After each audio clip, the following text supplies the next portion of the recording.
भारत के रक्षा मंत्री राजनाथ सिंह और रूस के राष्ट्रपति व्लादिमीर पुतिन की मुलाकात इन दिनों बेहद चर्चा में है। भारत के रक्षा मंत्रालय ने बयान जारी कर कहा है कि सैन्य और सैन्य तकनीकी सहयोग पर भारत रूस के अंतर सरकारी आयोग के 21वें सत्र के दौरान रक्षा मंत्री और रूस के राष्ट्रपति व्लादिमीर पुतिन के बीच बातचीत हुई। रक्षा मंत्री ने पुतिन के साथ द्विपक्षीय रक्षा सहयोग के विभिन्न मुद्दों पर चर्चा की। पुतिन और राजनाथ सिंह ने कहा कि दोनों देशों के बीच सहयोग की अपार संभावनाएं हैं और दोनों के प्रयास उल्लेखनीय नतीजों का मार्ग प्रशस्त करेंगे।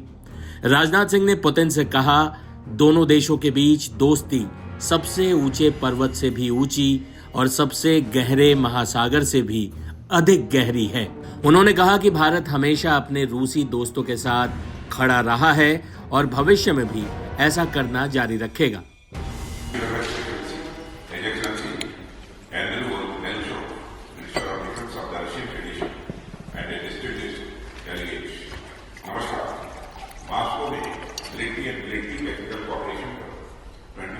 इंडिया रशिया इंटरगवर्नमेंटल कमीशन में आप सभी के साथ शामिल होकर हम सबको बेहद प्रसन्नता हो रही है। अपनी चर्चा शुरू करने से पहले मैं इस विजिट के दौरान मुझे और मेरे डेलीगेशन को किए गए गर्म जोशी भरे स्वागत और हमारी मीटिंग के लिए शानदार अरेंजमेंट करने के लिए आपकी हृदय से प्रशंसा करता हूँ।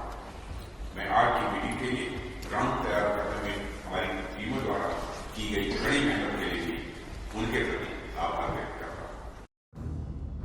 पुतिन से मुलाकात से पहले राजनाथ सिंह ने रूसी रक्षा मंत्री आंद्रे बेलेसोव से भी मुलाकात की थी।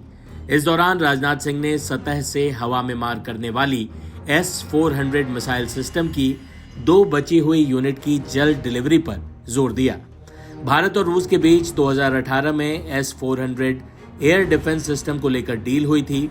इस डील के तहत रूस भारत को अब तक 3 यूनिट S-400 सौंप चुका है। ये चीन पाकिस्तान बॉर्डर पर तैनात हैं। S-400 रूस की एक लंबी दूरी का मिसाइल सिस्टम है। इसे 400 किलोमीटर की दूरी तक विमान, ड्रोन और मिसाइलों का पता लगाने, ट्रैक करने और नष्ट करने के लिए बनाया गया है। बता दें कि रक्षा मंत्री राजनाथ सिंह 8 से 10 दिसंबर तक रूस की यात्रा पर थे। रक्षा मंत्री ने सोमवार को कालिनिनग्राद का दौरा भी किया, जहां पर उन्होंने INS तुशिल की फ्लैग रेजिंग सेरेमनी में हिस्सा लिया। ये एक जंगी जहाज, एक स्टेल्थ फ्रिगेट है जिसमें कई एडवांस सिस्टम और मल्टी रोल वेपन सिस्टम लगे हुए हैं। इससे भारतीय नौसेना की ताकत में काफी इजाफा होगा। INS तुशिल जंगी जहाज प्रोजेक्ट 11356 के तहत भारतीय नौसेना के लिए बनाया गया है। इस प्रोजेक्ट के तहत भारत और रूस में अक्टूबर 2016 में $2.5 बिलियन यानी करीब 21,000 करोड़ रुपए की डील हुई थी। इसमें से 2 युद्धपोत का निर्माण रूस में और 2 का निर्माण भारत में गोवा में होना है। तुशिल की डिलीवरी के बाद रूस भारत को जून-जुलाई 2025 में तमाल सौंपेगा। इस बीच आपको जाते जाते राजनाथ सिंह और पुतिन की मुलाकात की तस्वीरों के साथ छोड़े जाते हैं।